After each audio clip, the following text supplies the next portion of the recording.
తెలంగాణలో అధికార కాంగ్రెస్ స్థానిక సంస్థల ఎన్నికలపై ఫోకస్ పెట్టింది.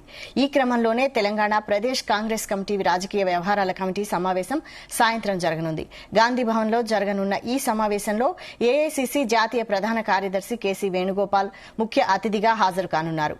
సమావేశంలో CM Revanth Reddy, deputy CM Bhatti, PCC chief Mahesh Kumar Goud, party రాష్ట్ర వ్యవహారాల ఇన్ఛార్జ్ దీపాదాస్ మున్షి, 23 మంది పీఏసీ మెంబర్లు, ఇతర పీసీసీ ముఖ్య నేతలు పాల్గొంటారు.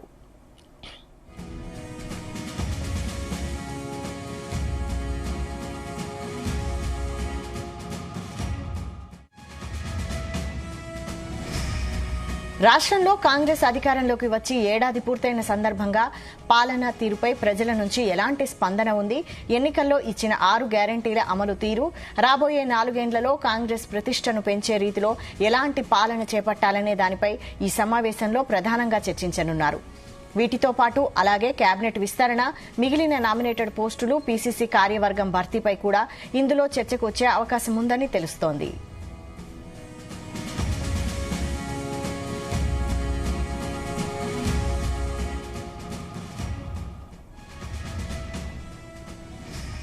రానున్న లోకల్ బాడీ ఎన్నికలతో పాటు మార్చిలో జరగనున్న ఎమ్మెల్సీ ఎన్నికల్లో అభ్యర్థుల ఎంపిక, వారిని గెలిపించుకునేందుకు ఎలాంటి వ్యూహాలను అమలు చేయాలనే అంశంపై ఇందులో చర్చించి నేతలకు దిశానిర్దేశం చేయనున్నారు.